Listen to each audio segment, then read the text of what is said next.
Цієї ночі на Київщині в селі Гореничі вщент згорів будинок екс-голови Нацбанку Валерії Гонтарєвої. Буквально за 4 години, попри всі зусилля вогнеборців, від будівлі залишилися лише стіни.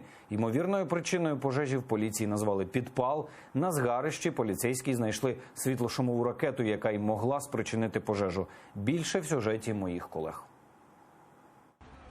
З самого ранку колишня очільниця Нацбанку Валерія Гонтарєва повідомляє, її будинок згорів ущент.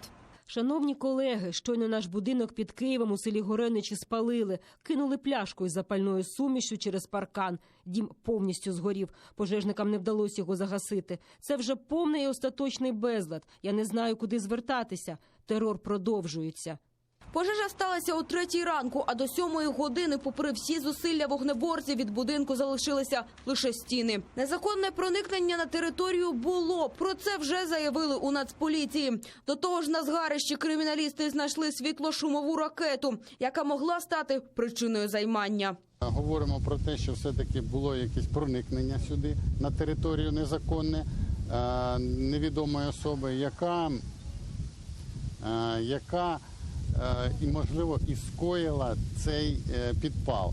Зараз ми оглядаємо відеокамер спостереження тих, скажімо, відеокамер і того обладнання, яке є на цьому об'їзді. На місце пожежі прибув і адвокат Валерії Гонтарєвої. Він каже, незабаром підрахують збитки від згарища. Я вважаю, що це зробили негідні люди.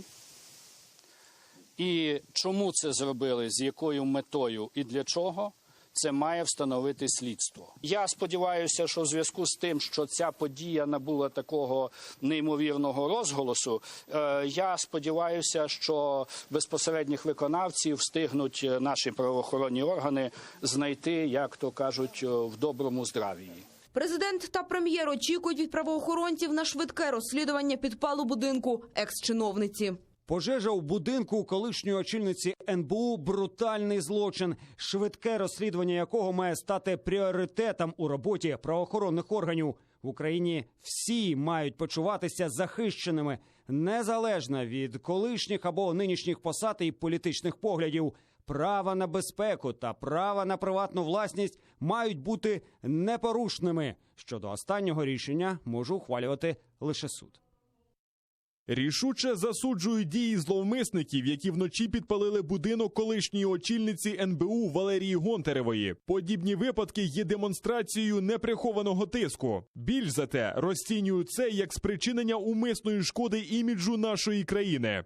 Сама ж Валерія Гонтарєва нині у лікарні Лондону. Про погрози на свою адресу вона заявила ще 2 тижні тому. 5 вересня у Києві автівку її невістки облили бензином та підпалили. Ще раніше, 30 серпня, Гонтарєву у центрі Лондона збила автівка. Тоді колишня очільниця Нацбанку заявила, до аварії може бути причетним колишній голова правління Приватбанку Ігор Коломойський. Той же дав короткий коментар, мовляв, скоріше за все, її не видадуть, тож думайте самі. І дійсно, Гонтарєву могли би екстрадувати з Великої Британії на батьківщину. Адже у Держбюро розслідувань Гонтарєву підозрюють у розтраті та зловживанні службовим становищем. Вона ж на допит не з'являлася, пояснила, після аварії потребує лікування. Втім, на початку вересня суд все ж дав санкцію на примусове приведення Гонтарєвої на допит. За фактом підпалу будинку екс-чиновниці вже відкрили кримінальне провадження за статтею «Умисне пошкодження майна шляхом підпалу».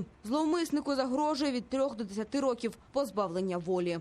Вікторія Блязова, Василь Сініцин, Заман, АТР.